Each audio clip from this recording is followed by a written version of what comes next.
Good morning students. आज की इस वीडियो में हम वीकली करंट अफेयर्स डिस्कस करेंगे 26 मार्च टू 1 अप्रैल 2023 वाले वीक के। So let's begin. The first news is about India-Bangladesh friendship pipeline. So recently, our Honorable Prime Minister Narendra Modi ji and Bangladesh की Prime Minister Sheikh Hasina जी, इन दोनों ने virtually inaugurate किया है India Bangladesh pipeline को। ये जो पाइपलाइन है ये बांग्लादेश और इंडिया की पहली क्रॉस बॉर्डर एनर्जी पाइपलाइन है, तो आपको ये फैक्ट याद रखना है।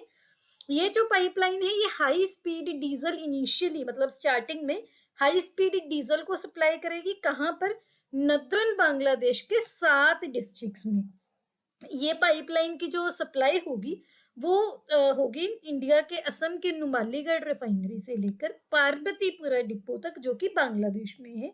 तो जो नुमालीगढ़ रिफाइनरी है काफी फेमस है, आपने बहुत बार सुनी भी होगी।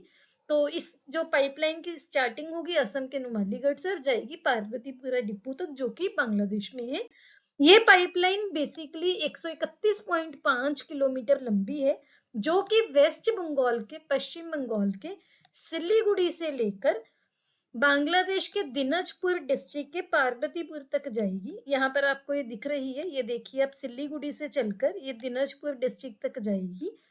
इंडियन साइड की बात करें, भारत की साइड पे ये जो पाइपलाइन प्रोजेक्ट है ये Assam based Numaligarh refinery limited ये इंप्लीमेंट करेंगी। और बांग्लादेश की साइड पे कौन इंप्लीमेंट करेगा? Bangladesh petroleum corporation. तो आपको ये सभी पॉइंट्स याद रखने हैं। यहाँ पर कुछ और पॉइंट्स है। टोटल इसकी लेंथ है 131.57 किलोमीटर। इसमें से 126.57 किलोमीटर बांग्लादेश में है और इंडिया में सिर्फ 5 किलोमीटर रहेगी। तो अगर क्वेश्चन आता है कि ज्यादा हिस्सा कहां पर है? बांग्लादेश में। ये जो एग्रीमेंट है ये साइन हुआ था अक्टूबर 2017 में और इसकी कंस्ट्रक्शन स्टार्ट हुई थी 2018 में। एस्टिमेटेड कॉस्ट 377 करोड़ है। हालांकि ये कॉस्ट कितनी है ये चीजें आपको एग्जाम्स में बहुत ही कम चांस होते हैं कि ये पूछे जाए आपसे, लेकिन स्टिल आप अगर देख लेंगे, कई बार आ जाता है तो आपको क्वेश्चन आप सॉल्व कर पाओगे। इस जो ये पाइपलाइन है इसकी कैपेसिटी कितनी है? 10 लाख हाई स्पीड डीजल को 10 lakh tonne high speed diesel को ट्रांसपोर्ट करने की हर साल, एवरी ईयर। तो यहाँ पर इनिशियली जो गवर्नमेंट प्लान कर रही है कि 2.5 लाख टन एक्चुअल जो एनुअली एक साल में इंपोर्ट करेगी। और ये जो सप्लाई है ये मई 2023 में स्टार्ट हो जाएगी और इसके बहुत सारे बेनिफिट होंगे। बाकी जब भी ये स्टार्ट हो जाएगी दोबारा से न्यूज में होगी, हम कुछ और फैक्ट्स होंगे तब भी डिस्कस कर लेंगे। नेक्स्ट न्यूज है about the call before you dig. ये एक ऐप है जिसको आप शॉर्ट फॉर्म में CBUD ऐप बोल सकते हो।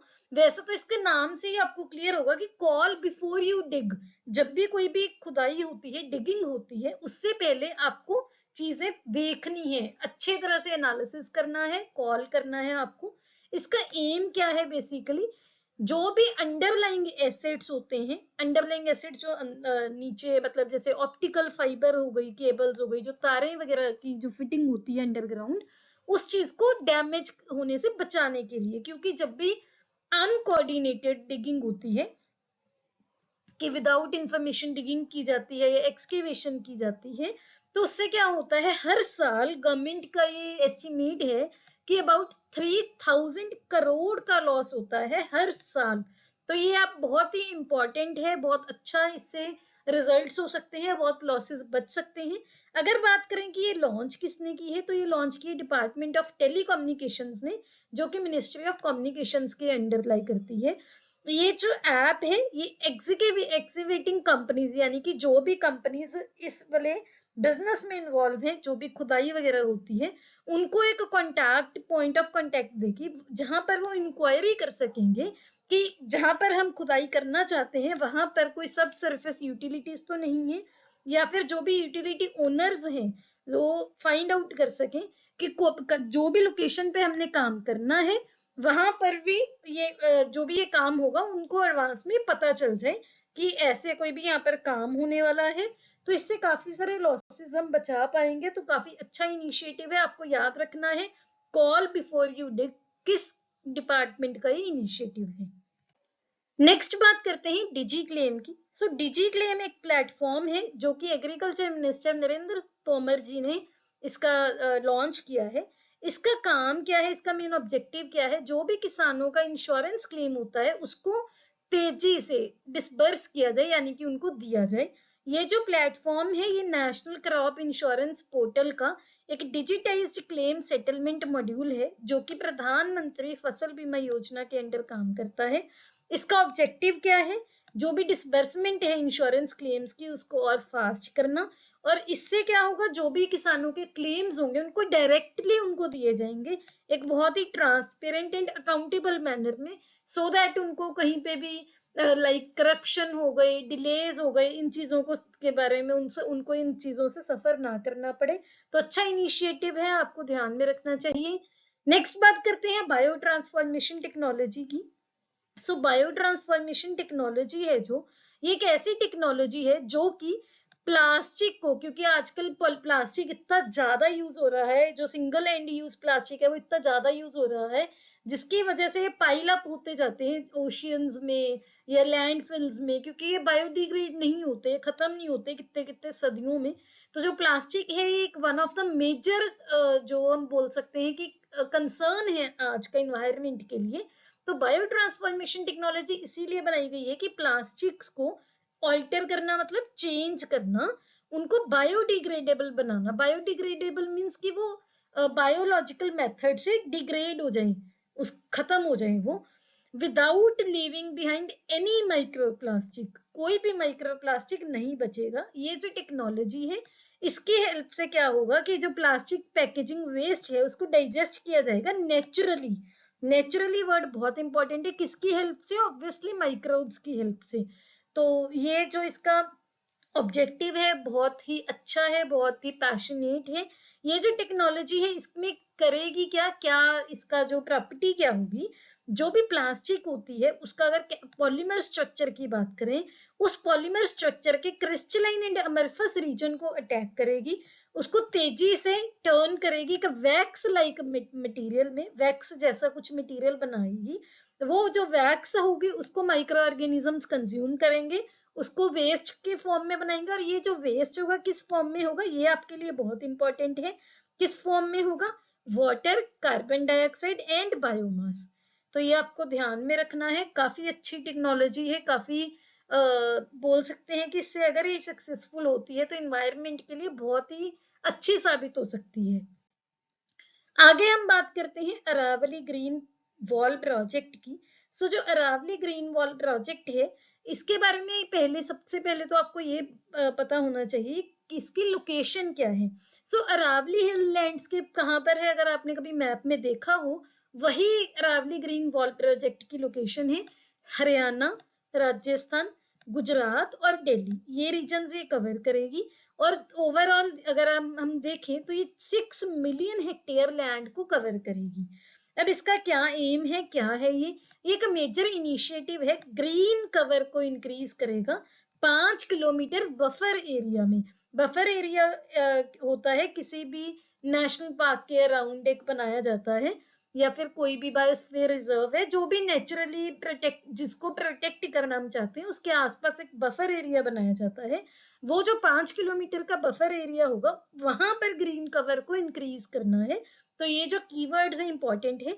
अरावली रेंज, हिल रेंज है 4 स्टेट्स में, वहां पर एक बफर एरिया होगा 5 किलोमीटर का, वहां पर इसका ग्रीन कवर इंक्रीज किया जाएगा। ये जो अरावली रेंजेस हैं ये माउंटेन रेंज है, पहाड़ों की एक रेंज है। कहाँ पर, नॉर्दर्न वेस्टर्न इंडिया में, भारत के उत्तर पश्चिमी एरिया में, जो कि जो स्टार्ट होती है दिल्ली से, और ये सदर्न हरियाणा, राजस्थान, और एंड होती है जाकर गुजरात के अहमदाबाद में। ये वन ऑफ द जो अरावली रेंज है ये one of the world's oldest fold mountains है। ये आप ज्योग्राफी की अपनी एनसीईआरटीज में भी पढ़ते होंगे। अगर हम अरावली रेंज की बात करें कि वहां पर हाईएस्ट पीक कौन सी है, ये आपका अलग से एक जीके का पॉइंट है। वहां पर हाईएस्ट पीक है गुरु शिखर, जो कि माउंट आबू में है, तो आपको ये याद रखना है। और इसके साथ साथ एक और मैं आपको स्टैटिक पॉइंट बता दूं कि जो ये माउंट अरावली हिल्स हैं ये 3 रिवर्स का सोर्स है, यानी कि इससे 3 नदियां उत्पन्न होती हैं। कौन कौन सी, बनास, साहिबी और लूनी। तो ये 3 नदियां हैं जहां से ये स्टार्ट होती हैं अरावली से।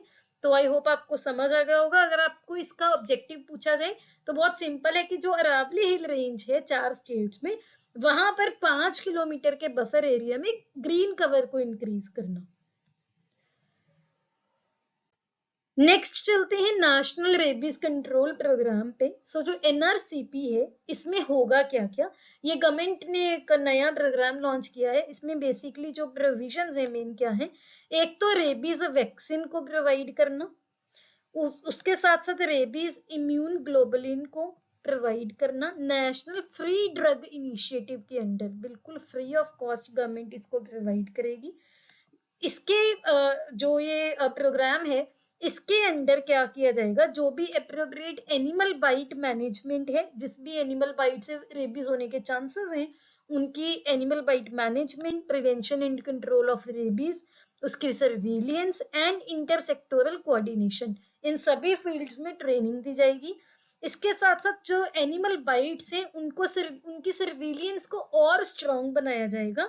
और जो रेबीज से अगर डेथ्स होती हैं वो अगर रिपोर्ट बहुत कम होती हैं तो उसको भी और उसकी रिपोर्टिंग और हो, सो दैट गवर्नमेंट के पास उसके रिगार्डिंग एप्रोप्रिएट डेटा हो कि इससे कितने केसेस आ रहे हैं, कितनी डेथ्स हो रही हैं, हर चीज की। और इसके साथ साथ जो रेबीज के बारे में, प्रिवेंशन के बारे में अवेयरनेस क्रिएट की जाएगी। तो ये इसके मेन पॉइंट्स हैं। अब हम बात करते हैं कि रेबीज है क्या। तो जो रेबीज है ये एक वायरल डिजीज है। ये हमने एक पहले सितंबर या अक्टूबर में इसके बारे में न्यूज आई थी, तब भी हमने डिस्कस किया था। रेबीज एक वायरल डिजीज है। ये जो वायरस है ये बेसिकली कुछ एनिमल्स के स्लाइवा में, स्लाइवा यानी कि जो उनका थूक होता है वहां उनमें उस प्रेजेंट होता है। बेसिकली ये जो एनिमल्स हैं अगर उनको रेबीज हुआ हो तो उनके स्लाइवा में वायरस प्रेजेंट होता है। मेन जो एनिमल्स है कौन कौन से हैं, डॉग्स हो गई, कैट्स हो गए और मंकीज हो गए। लेकिन 90% जो अगर हम बात करें 99%, तो 99% केसेस जो ह्यूमन बींग्स में पाए जाते हैं वो डॉग बाइट से पाए जाते हैं। इसके बारे में अगर बात करें, जो ये रेबीज वायरस है ये एक आरएनए वायरस है। आपको बस ये याद रखना है इसकी टाइप क्या है, आरएनए वायरस है। जो रेबीज डिजीज है रेबीज नाम की जो बीमारी है ये 100% प्रिवेंटेबल है, यानी कि इसको हम बचा सकते हैं। कहाँ से, किसकी हेल्प से, वैक्सीन की हेल्प से। तो इसी के बारे में अवेयरनेस वो करनी है, क्रिएट करनी है, सर्विलियंस इंक्रीज करनी है और फ्री ऑफ कॉस्ट जो वैक्सीन प्रोग्राम है, नेशनल प्रोग्राम, उसमें इसको इंक्लूड किया जाएगा। आगे हम बात करते हैं सुंदरजा मैंगो एंड मोरेनाज गज्जक की। ये दोनों हैं, ये दोनों मध्य प्रदेश के प्रोडक्ट्स हैं। इनको रिसेंटली जीआई टैग मिला है। GI tag means geographical indication tag. इसके बारे में भी हम इसके बाद बात करेंगे कि ये होता क्या है। सबसे पहले आप सुंदरजा मैंगो के बारे में देखिए कि सुंदरजा जो मैंगो है ये पाया जाता है मध्य प्रदेश के रेवा डिस्ट्रिक्ट में। अगर और भी पर्टिकुलर बात करें तो रेवा डिस्ट्रिक्ट के गोविंदगढ़ टाउन में ये पाया जाता है। ये जो मैंगो है ये एक स्पेशल स्पीशीज है मैंगो की। इसके बारे में क्या इसकी स्पेशलिटी है, एक तो ये फाइबर फ्री है और इसमें जो शुगर होती है वो इतनी स्पेशल टाइप की है कि ये डायबिटिक लोग भी इसको कंज्यूम कर सकते हैं, वो भी इसको खा सकते हैं। सुंदर जो मैंगो है इसको विंध्या रीजन की प्राइड माना जाता है। यहाँ पर आपको इसकी पिक्चर दिख रही है, पिक्चर में ज्यादा कोई आप नहीं जज कर पाओगे शायद कि कुछ स्पेशल टाइप है, लेकिन इसकी ये स्पेशल प्रॉपर्टीज हैं। ये जो जीआई टैग है इस रीजन के मैंगोज को मिला है इस प्रॉपर्टीज की वजह से। नेक्स्ट हम बात करते हैं मोरेनास गच्चक की। गच्चक जिसको आप कई लोग कई एरियाज में चिक्की भी बोला जाता है। ये एक टाइप की स्वीट होती है। जो गच्चक होती है, चिक्की होती है, इसमें क्या होता है, जैगरी में यानी कि गुड़ में अलग अलग चीजें जैसे हो गए पीनट्स हो गए, या आप बोल सकते हो जो तिल होते हैं वो हो गए, अलग अलग टाइप के प्रोडक्ट्स को उसमें उसके साथ मिक्स करके ये बनाई जाती है। ये जो मोरेनास गच्चक है इसकी क्या स्पेशलिटी है कि माना जाता है कि जो चंबल नदी है वहां के पानी से के कुछ कंपोनेंट्स से बनाई जाती है, ये माना जाता है। ये जो गच्चक है ये इंटरनेशनली भी एक्सपोर्ट की जाती है। सिसमे सीड से यानी कि तिल से बनता है और जैगरी से बनता है यानी कि गुड़ से बनता है। और बहुत ही टाइम कंज्यूमिंग प्रोसेस होता है इसका बनाने का। ये आपको यहाँ पर पिक्चर दिख रही है, तो ये भी एमपी की एक एरिया की है। इसके बाद हम बात करते हैं छत्तीसगढ़ की नागरी दुबराज वैरायटी की, जो कि एक पैडी की वैरायटी है, जी इसको भी जीआई टैग मिला है। नागरी दुबराज छत्तीसगढ़ की दूसरी ऐसी क्रॉप है, फसल है, जिसको जीआई टैग मिला है। ये जो टैग है, इससे पहले किसको मिला था, वो भी एक पैडी की वैरायटी थी जिसका नाम था जीरा फूल। तो एक थी जीरा फूल, अब मिली है नागरी दुबराज। ये जो नागरी दुबराज है, इसको छत्तीसगढ़ में बासमती बोला जाता है, क्योंकि इसका जो ये जो चावल होते हैं बहुत ही अच्छा फ्लेवर होता है, और ये छत्तीसगढ़ की ट्रेडिशनल फीस्ट में वहां पर सर्व किए जाते हैं। हम आगे बात करते हैं कांगड़ा टी की, जो कि हिमाचल प्रदेश की है। इसको जीआई टैग तो पहले ही मिला हुआ था, लेकिन अब इसको यूरोपियन ज्योग्राफिकल इंडिकेशन टैग मिला है। हिमाचल प्रदेश की कांगड़ा टी को European union geographical indication tag मिला है। ये एक इम्पॉर्टेंट सर्टिफिकेशन है, जो कि इसको जो वहां की चाय है उसको अपने ओरिजिनल रीजन, उसका एक ओरिजिनल रीजन रिकॉग्नाइज करती है। ये एक ऐसी चाय है जो कि हिमाचल प्रदेश में उगाई जाती है, ग्रो की जाती है 19th सेंचुरी के मिडल से। और इसकी जो टाइप्स है, ब्लैक टी है, ग्रीन टी है, दोनों ही कांगड़ा वैली में बनाई जाती हैं। इसकी प्रोडक्शन की अगर बात करें तो पालमपुर और धर्मशाला, ये दोनों हिमाचल में ही है, वहां पर इसकी सक्सेसफुल प्रोडक्शन हुई है। इसका बहुत ही डिस्टिंक्टिव अलग टेस्ट है, अलग कलर है, जिसकी वजह से ये बहुत फेमस है। इसको इंडिया में जो ज्योग्राफिकल इंडिकेशन टैग मिला था वो मिला था 2005 में। अब इसको यूरोपियन ज्योग्राफिकल इंडिकेशन टैग मिल गया है। सो अब हम बात करते हैं कि जीआई टैग है क्या। जीआई टैग है वो geographical indication of goods registration and protection act 1999 के अंडर इशू किया जाता है, सर्टिफिकेट दिया जाता है। ये जो सर्टिफिकेशन का प्रोसेस है, ये 2003 में स्टार्ट हुआ था।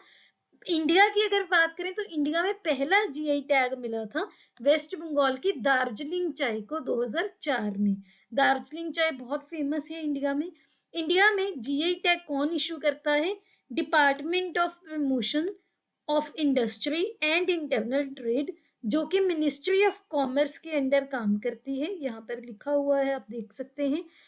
एक बार किसी भी प्रोडक्ट को जीआई टैग मिल जाता है, तो कोई भी और पर्सन या और कंपनी उसको सिमिलर नेम के, मतलब सेम नाम के अंडर नहीं सेल कर सकती। जीआई टैग अगर की बात करें 10 साल के लिए वैलिड होता है, उसके बाद इसको रिन्यू करवाना पड़ता है।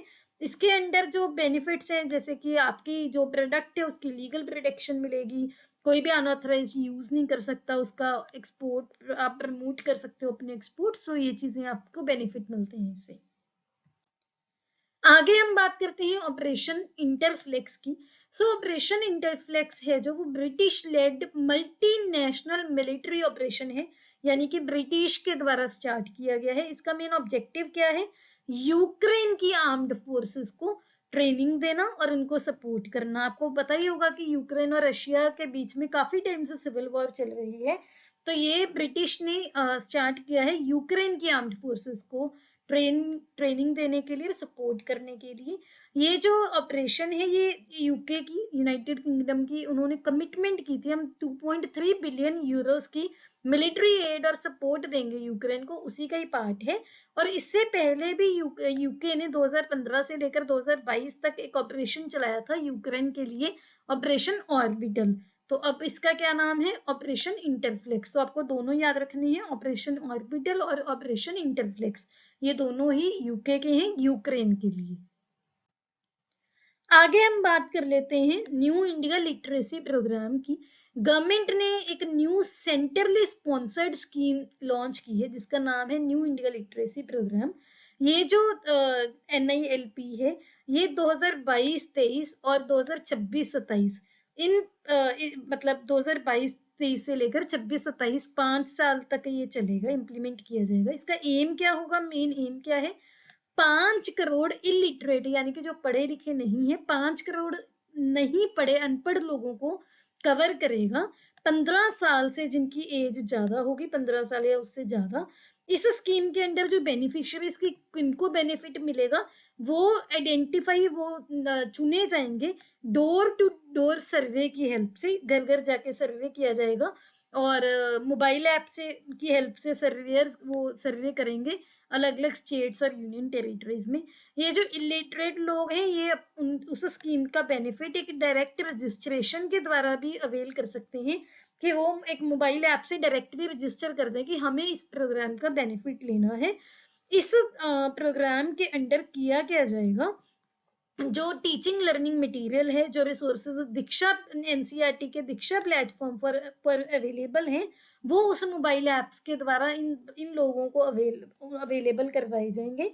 अगर हम शेयर की बात करें तो सेंटर और स्टेट का शेयर है जो तो नॉर्मल जो नॉर्थ ईस्टर्न जो नॉर्मल स्टेट्स होती हैं वहां पर तो 60-40 का जो शेयर है 60% कंट्रीब्यूशन होगी सेंटर की, 40% होगी स्टेट की। लेकिन जो नॉर्थ ईस्टर्न रीजन है यानी कि असम, अरुणाचल प्रदेश, ये मिजोरम, मणिपुर, ये सारा रीजन है जो, और हिमालयन स्टेट्स हैं यानी कि जम्मू कश्मीर हो गया, हिमाचल हो गया, उत्तराखंड हो गया, वहां पर सेंटर क्या करेगा 90% फंडिंग करेगा और सिर्फ 10% स्टेट्स करेंगी। इस प्रोजेक्ट का जो एम है वो क्या एम है कि 1 करोड़ लर्नर्स को हर साल कवर किया जाए। 5 करोड़ को करना है 5 साल में, तो 1 साल में 1 करोड़ लोगों को बेनिफिट दिया जाए। Online teaching learning and assessment system और क्लास के को यूज करके, और इसमें कोलैबोरेशन किस किस की होगी, नेशनल इंफॉर्मेटिक्स सेंटर यानी कि NIC, NCERT और NIOS, इन तीनों को द्वारा ये कोलैबोरेशन इसमें की जाएगी। आगे हम बात करते हैं इसरो के वन वेब सैटेलाइट्स का। सो इसरो ने रिसेंटली श्रीहरिकोटा से लॉन्च व्हीकल मार्क 3 की हेल्प से 36 सैटेलाइट्स लॉन्च किए हैं।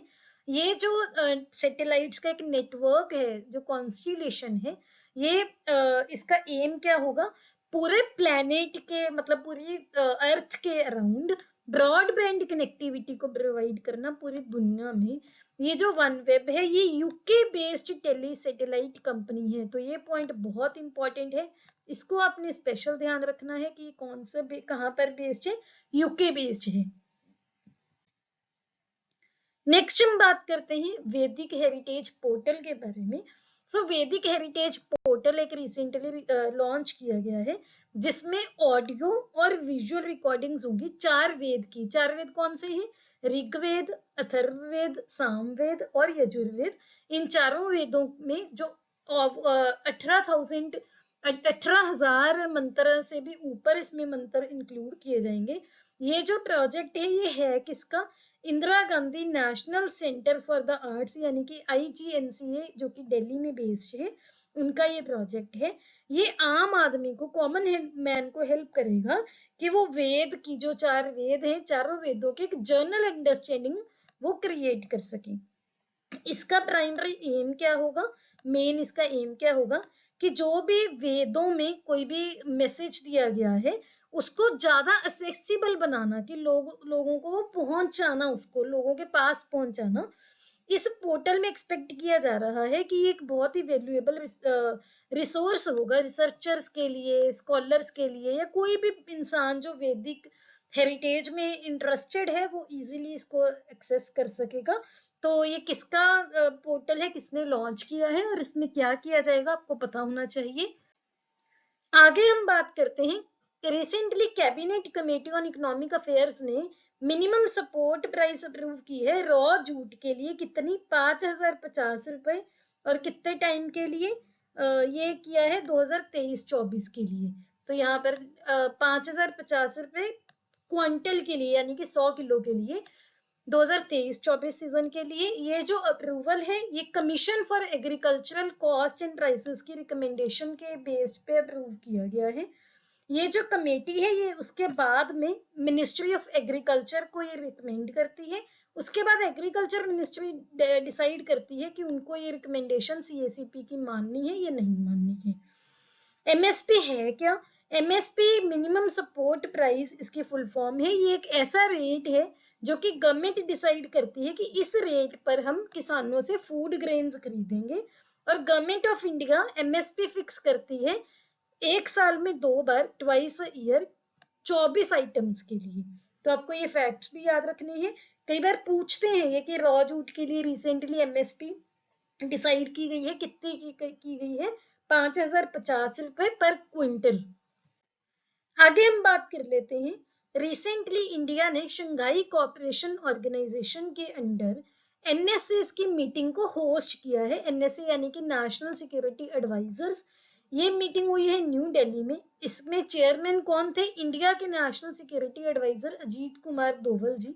ये जो मीटिंग है इसमें बहुत सारे इश्यूज डिस्कस किए जाते हैं, जैसे कि काउंटर टेररिज्म हो गया, रेडिकलाइजेशन हो गया, एक्सट्रीमिज्म हो गया, जो भी सिक्योरिटी को जो कंट्रीज की या जो सिक्योरिटीज को खतरा होता है उसके बारे में बात की जाती है।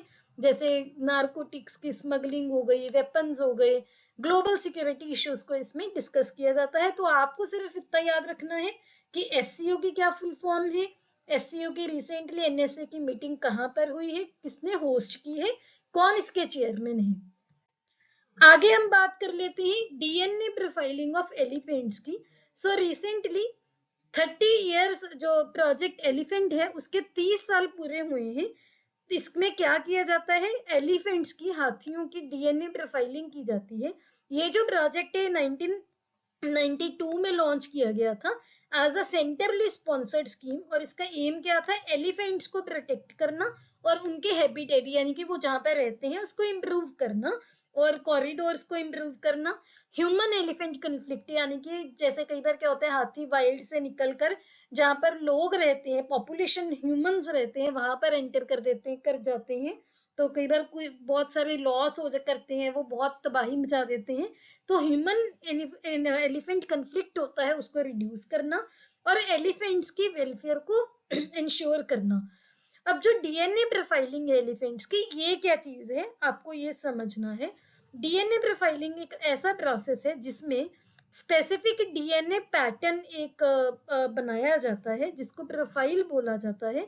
ये एक किसी जैसे एलिफेंट की बॉडी से टिश्यूज का सैंपल लिया जाता है, उसी से बनाया जाता है। ये जो डीएनए प्रोफाइलिंग है ये अगस्त 2022 में स्टार्ट की गई थी गज सूचना मोबाइल एप्लीकेशन के लिए, फॉरेस्ट ऑफिशियल्स के लिए। डीएनए प्रोफाइलिंग की गई है अभी तक 270 हाथियों की। और ये फैक्ट इतना इम्पोर्टेंट नहीं है। फैक्ट इम्पोर्टेंट क्या है कि प्रोजेक्ट एलिफेंट कब स्टार्ट हुआ था, ये एक सेंट्रली स्पॉन्सर्ड स्कीम है, इसमें क्या क्या किया जाता है और डीएनए पैटर्न क्या है, और रिसेंटली कितने साल हो गए हैं डीएनए प्रोफाइलिंग को होते करते हुए। आगे हम बात करते हैं।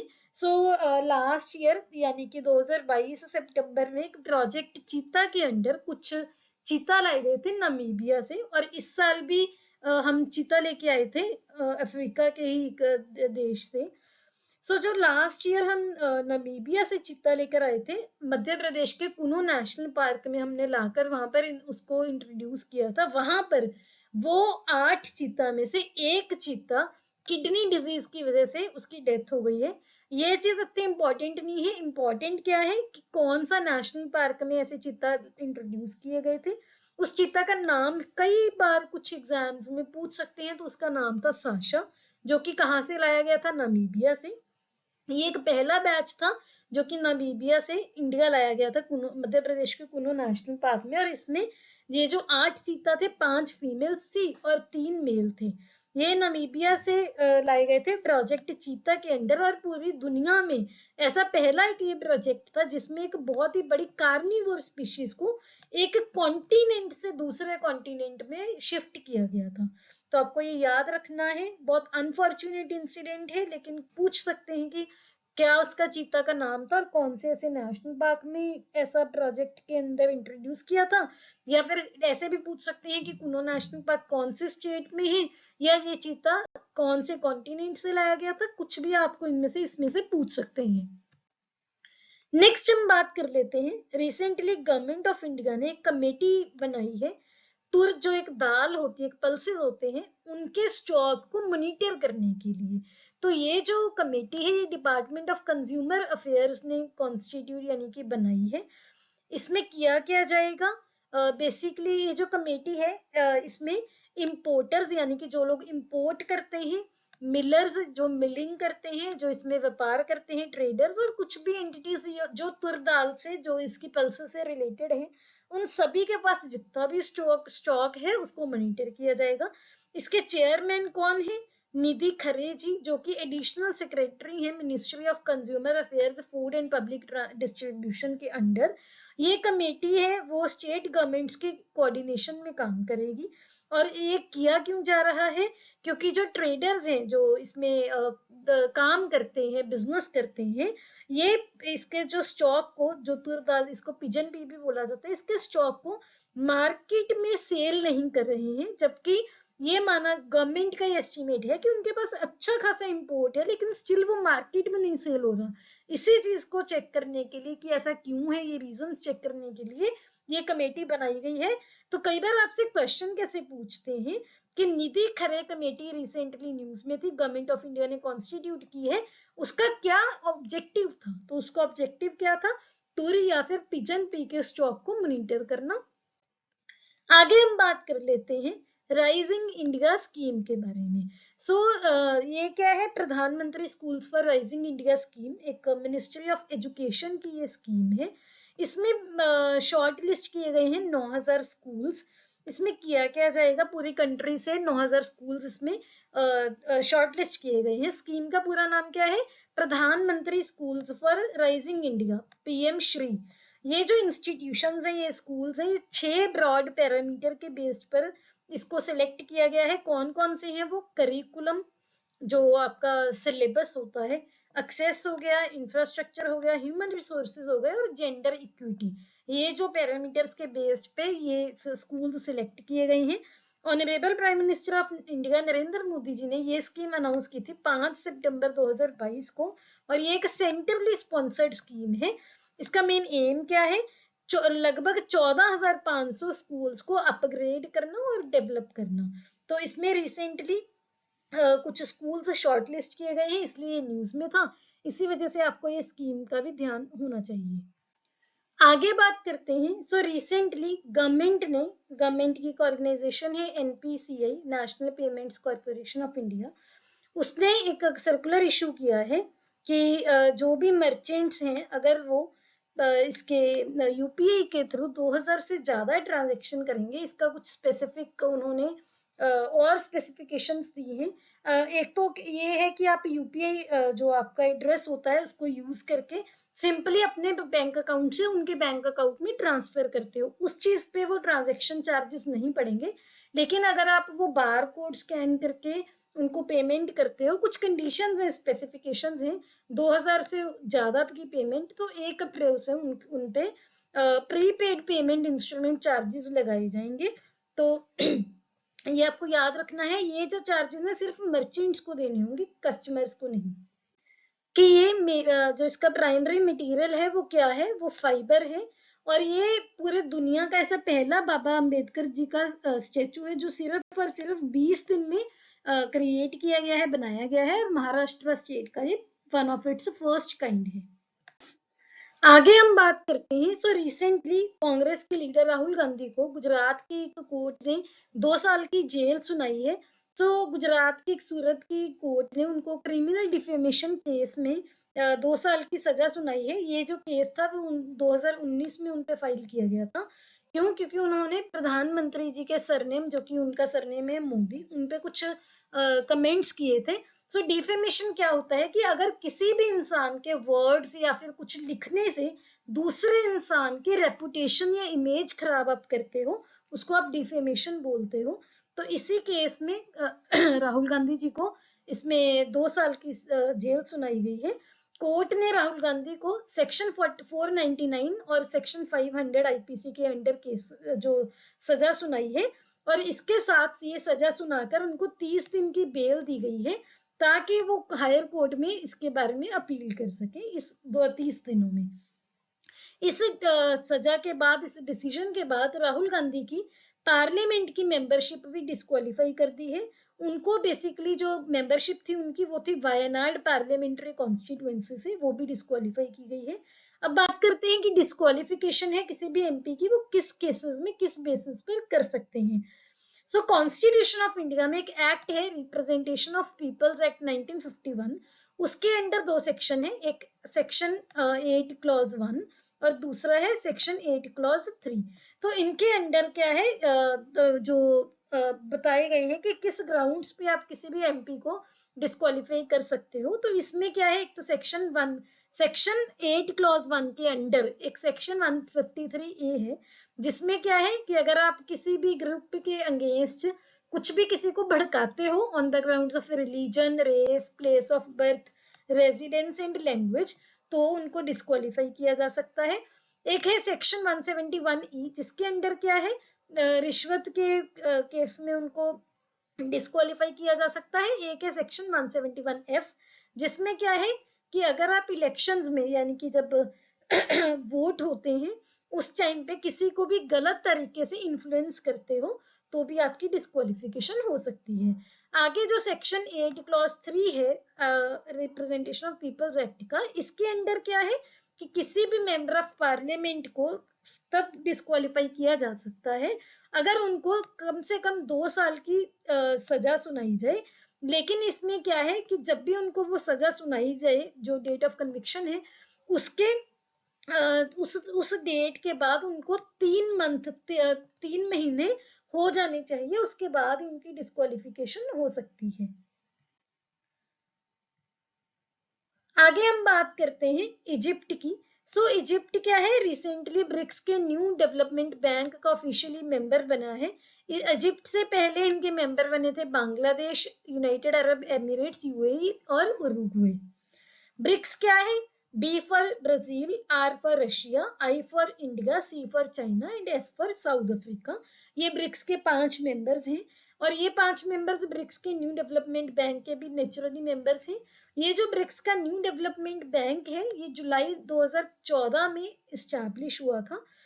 ये जो एक इंटर गवर्नमेंट एग्रीमेंट हुआ था जो कि फोर्टालिजा नाम की जगह पर 6th ब्रिक्स समिट में साइन किया गया था, जिसके अंडर ये बैंक इस्टेब्लिश किया गया था। एनडीबी का हेडक्वार्टर है चाइना के शंघाई में। और रिसेंटली एक और चीज न्यूज में थी कि जो एनडीबी है इनकी नई प्रेसिडेंट अपॉइंट की गई है, इलेक्ट की गई है, जिनका नाम है मिसेस डिल्मा रूसोफ, जो कि ब्राजील की 2 बार प्रेसिडेंट भी रह चुकी हैं। आगे बात करते हैं प्लेसेस इन न्यूज की। सो रिसेंटली एक तो वेस्ट बंगाल न्यूज में था, क्यों, क्योंकि वहां की चीफ मिनिस्टर ममता बनर्जी ने एक नया प्रोजेक्ट लॉन्च किया है जिसका नाम है पाथश्री रास्ताश्री। तो आपको नाम से ही पता चलता है पाथ या रास्ता क्या है कि रोड्स के इंफ्रास्ट्रक्चर को स्ट्रॉन्ग बनाया जाएगा, स्ट्रेंथन किया जाएगा और गांव से उनकी कनेक्टिविटी इस्टेब्लिश की जाएगी और उसको एनकरेज और उसको बढ़ावा दिया जाएगा। आगे है उत्तराखंड। उत्तराखंड इसलिए न्यूज में था क्योंकि उत्तराखंड के चीफ मिनिस्टर पुष्कर सिंह धामी जी ने अनाउंसमेंट की है कि उत्तराखंड के हल्द्वानी में एक स्पोर्ट्स यूनिवर्सिटी बनाई जाएगी। हल्द्वानी में एक पहले इंटरनेशनल स्टेडियम है, उसी को अपग्रेड करके वहां पर स्पोर्ट्स यूनिवर्सिटी बनाई जाएगी। आगे बात कर लेते हैं विशाखापट्टनम। विशाखापट्टनम इसलिए न्यूज में था क्योंकि विशाखापट्टनम में रिसेंटली G20 की इंफ्रास्ट्रक्चर वर्किंग ग्रुप की एक मीटिंग हुई है, जिसमें उनको योगा, मेडिटेशन, सात्विक फूड के बारे में भी उनको इंट्रोडक्शन दी गई है। इस इवेंट का जो थीम क्या था, financing cities of tomorrow, inclusive, resilient and sustainable. तो ये आपको याद रखना है क्योंकि G20 की प्रेसिडेंसी इस बार इंडिया के पास है, तो जो भी मीटिंग्स वगैरह हो रही हैं आपके लिए इंपॉर्टेंट है। आगे बात कर लेते हैं राजस्थान की। राजस्थान इसलिए न्यूज में था क्योंकि राजस्थान ऐसी पहली स्टेट बन गई है जिसने right to health bill pass किया है। इसके अंदर क्या है कि राजस्थान के रहने वाले लोगों को बिल्कुल free of cost OPD service और आईपीडी सर्विस प्रोवाइड की जाएगी। कहाँ पर, एक तो जो गवर्नमेंट ओन्ड हेल्थ फैसिलिटीज है वहां पर और कुछ सिलेक्टेड प्राइवेट हॉस्पिटल्स में भी। नेक्स्ट है छत्तीसगढ़। छत्तीसगढ़ इसलिए न्यूज में था क्योंकि छत्तीसगढ़ में मुख्यमंत्री वृक्ष संपदा योजना इनॉग्रेट लॉन्च की गई है, यानी कि chief minister tree wealth scheme. इसके अंडर क्या है, जो भी स्टेट गवर्नमेंट है वो पूरी सब्सिडी प्रोवाइड करेगी अगर आप 5 एकड़ की जमीन पर पेड़ लगाने के लिए पूरी सब्सिडी। अगर 5 एकड़ से ज्यादा लैंड है तो वहां पर 50% सब्सिडी प्रोवाइड करेगी। आगे बात कर लेते हैं केरला की। केरला इसलिए न्यूज में था क्योंकि केरला ने रिसेंटली अपनी स्टेट में पहला वेस्ट टू एनर्जी प्रोजेक्ट कोयिकोडे में अनाउंस किया है। इस फैसिलिटी में वेस्ट से अराउंड 6 मेगावाट पावर जो जनरेट की जाएगी। आगे बात करते हैं उड़ीसा की।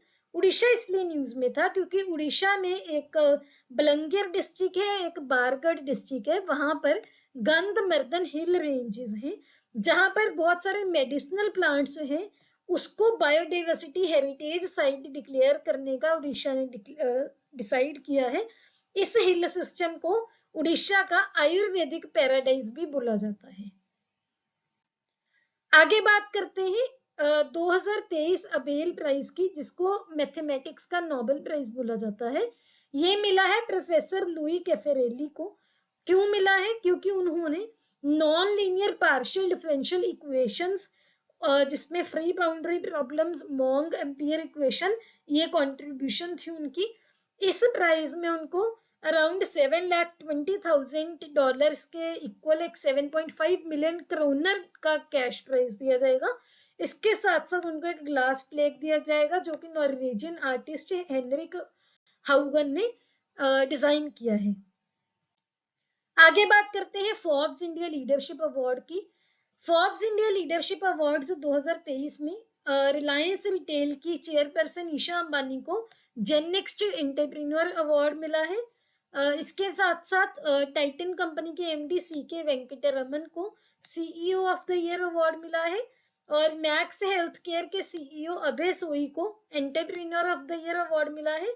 एएम नायक को, जो कि लार्सन एंड टर्बो के ग्रुप चेयरमैन है, उनको लाइफ टाइम अचीवमेंट अवार्ड मिला है।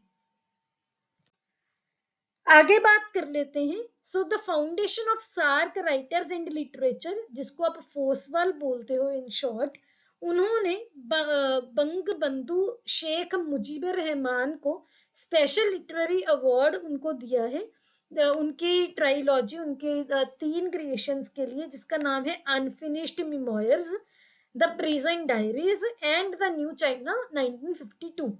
तो आपको याद रखना है किसको मिला है और किस चीज के लिए मिला है। आगे हम बात करते हैं कश्मीर की आलिया मीर की, जिनको वाइल्ड लाइफ कंजर्वेशन अवार्ड मिला है 2023 के लिए। आलिया मीर जो कि जम्मू कश्मीर की एक वमेन है, इनको ये अवार्ड दिया गया है और ये कश्मीर की ऐसी पहली वमेन है जिनको charity wildlife SOS organisation के लिए अवार्ड मिल रहा है, जो कि वाइल्ड लाइफ रेस्क्यू टीम का पार्ट है। उन्होंने एक बियर को रेस्क्यू किया था, एक बियर को रेस्क्यू करके कश्मीर से उसको वाइल्ड एनिमल्स के साथ उसको वाइल्ड में रिलीज कर दिया गया था, इसी वजह से ये अवार्ड उनको दिया गया है।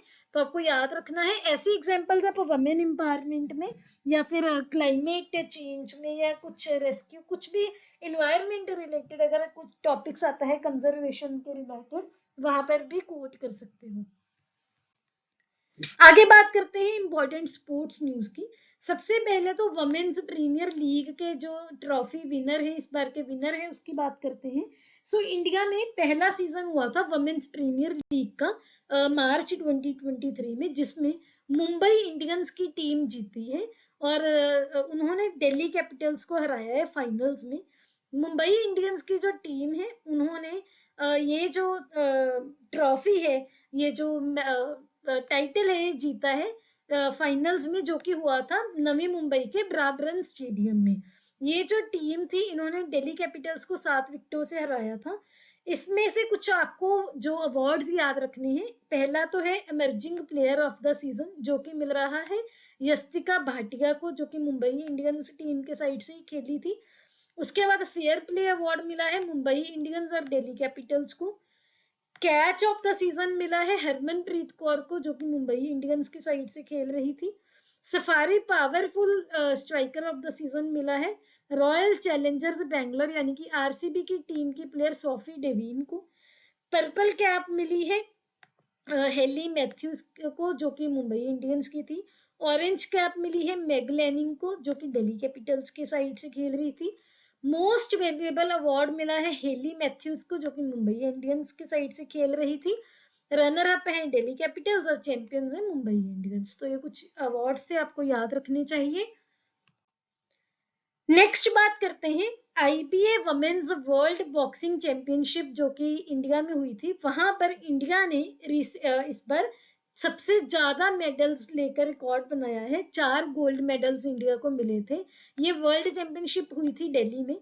ये 4 मेडल्स किस किस ने जीते हैं इंडियन बॉक्सर्स के, कौन कौन है वो? एक तो है नीतू गंगाश जिन्होंने गोल्ड मेडल लिया है 45 से 48 किलोग्राम कैटेगरी में। दूसरी है हरियाणा की स्वीटी बुरा जिन्होंने 75 टू 81 किलोग्राम कैटेगरी में गोल्ड मेडल लिया है। इसके बाद है निखत जरीन, इन्होंने कंट्री का 3rd मेडल, मतलब भारत का 3रा गोल्ड मेडल इनको मिला है 48 से लेकर 50 किलो की कैटेगरी में। और नेक्स्ट है लोवलिना बोरगोहेन जिनको गोल्ड मेडल मिला है 70 से 75 कैटेगरी में, और ये इंडिया का 4था गोल्ड मेडल था। इसके बाद आपको ये भी याद रखना है कि जो निखत जरीन है ये मैरी कॉम जी के बाद ऐसी सेकंड इंडियन वुमेन बॉक्सर बन गई है जिनको एक से ज्यादा गोल्ड मेडल मिला है। तो आपको ये भी याद रखना है। आगे बात कर लेते हैं सात्विक साईराज रनकी रेड्डी और चिराग शेट्टी जी की, जो कि इंडिया के बैडमिंटन प्लेयर हैं। इन्होंने 2023 का पहला टाइटल ऑफ 2023 सीजन जीत लिया है स्विस ओपन 2023 में। ये इन्होंने जो जीता है टाइटल, ये चाइना की टीम को हराया है इन्होंने, और ये हुआ था स्विट्जरलैंड के बेजल में। तो इंडिया की टीम जीती है। कौन कौन से प्लेयर हैं? चिराग शेट्टी और सात्विक साईराज रनकी रेड्डी। आगे बात कर लेते हैं Asian kho kho championship title 2023 की, जो कि हुआ है असम के बक्सा डिस्ट्रिक्ट में। इनमें मेंस कैटेगरी में भी और वुमेन्स कैटेगरी, दोनों कैटेगरीज में इंडिया की टीम्स जीती हैं और दोनों ही टीम्स ने फाइनल्स में नेपाल की टीम्स को हराया है। इसके बाद बात कर लेते हैं national women's hockey team midfielder Salima Tete की। ये इसलिए न्यूज में थी क्योंकि इनको रिसेंटली AHF एथलेटिक्स एम्बेसडर बनाया गया है 2 साल के लिए हॉकी की टीम का। तो आपको याद रखना है। नेक्स्ट न्यूज है इंडिया के वर्ल्ड चैंपियन रुद्राक्ष पाटिल और R नर्मदा नितिन जी के बारे में। इनको ब्रॉन्ज मिला है 10 metre air rifle mixed team event में, जो कि मध्य प्रदेश के भोपाल में हुआ था। ISSF जो शूटिंग चैंपियनशिप हुई थी। अब बात करते हैं मिसलेनियस न्यूज की। एक real time performance monitoring dashboard एक प्लेटफॉर्म है जो लॉन्च किया गया है। किसके related? Ministry of ports shipping and waterways के डेटा के रिलेटेड। इसका नाम है सागर मंथन। तो आपको पूछा जा सकता है कि सागर मंथन डैशबोर्ड किस मिनिस्ट्री से रिलेटेड है? तो आंसर है ministry of ports shipping and waterways.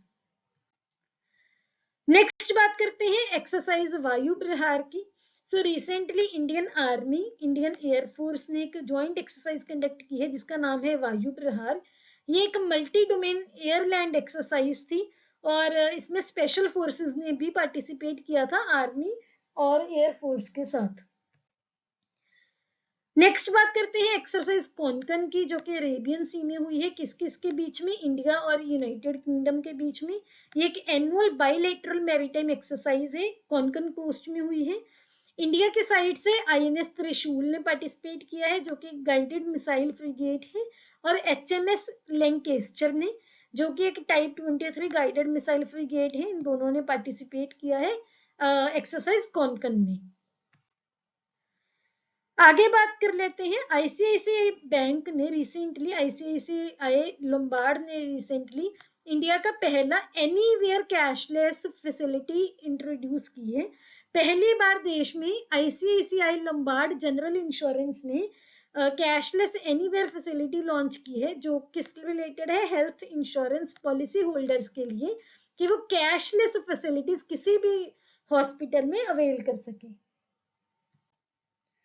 Next है UAE के फूड बैंक ने एक इनिशिएटिव लॉन्च किया है टू इरेडिकेट फूड वेस्ट। इसमें क्या किया जाएगा 3 मिलियन मील्स लोगों को बांटे जाएंगे, फूड पार्सल बांटे जाएंगे। जो भी ऐसे लोग हैं जिनको फूड रेगुलरली नहीं मिलता रमजान के टाइम पे, इसका एम क्या है? पब्लिक अवेयरनेस रेज करना कि जीरो फूड वेस्ट हमने अचीव करना है। इस इनिशिएटिव में ऑर्गेनाइजेशन ने नीमा जो कि एक नेशनल इनिशिएटिव है टू रिड्यूस फूड लॉस, उनके साथ कोलैबोरेट किया है।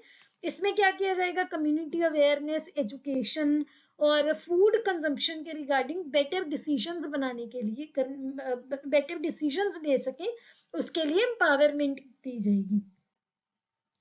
अब बात करते हैं इंपॉर्टेंट डेज के बारे में। सबसे पहला है अर्थ आवर, जो कि 25 मार्च को इस बार मनाया जाता था, लेकिन ये हमेशा 25 मार्च को नहीं होता। जो अर्थ आवर है वो मार्च के लास्ट सैटरडे को मनाया जाता है, रात के 8:30 से लेकर 9:30 बजे तक। इस दिन होता क्या है कि पूरे एक वर्ल्ड वाइड मूवमेंट है, वर्ल्ड वाइल्ड लाइफ फंड इसको ऑर्गेनाइज करती है। लोगों को इलेक्ट्रिक लाइट्स जो कि नॉन एसेंशियल इलेक्ट्रिक लाइट्स हैं, उनको 1 घंटे के लिए बंद कर दें। आगे है वर्ल्ड थिएटर डे, जो कि 27 मार्च को सेलिब्रेट किया जाता है। ये इंटरनेशनल थिएटर कम्युनिटी और ITI सेंटर सेलिब्रेट करती है हर साल एंटरटेनमेंट के बारे में इंपॉर्टेंस रेज करने के लिए और सोसाइटी में चेंजेस लाने के लिए। 2023 का इसका थीम था theatre and a culture of peace. So इसके साथ आपके इस हफ्ते के इंपॉर्टेंट करंट अफेयर्स खत्म होते हैं। इसकी आपको अगर PDF चाहिए हमारे टेलीग्राम चैनल पर मिल जाएगी, जिसका यहाँ पर यूजर नेम है। इसके लिंक भी आपको डिस्क्रिप्शन में मिल जाएंगे। बाकी ये हमारे सोशल हैंडल्स हैं, आप हमें यहाँ पर भी फॉलो कर सकते हो। अगर आपको ये वीडियो अच्छी लगी हो please hit the like button, अपने फ्रेंड्स के साथ शेयर कीजिए। इसकी PDF बिल्कुल फ्री ऑफ कॉस्ट आपको टेलीग्राम में मिल जाएगी। और अगर आपको हमारा कंटेंट पसंद आया हो तो please subscribe to my channel. See you in the next video. Have a nice day.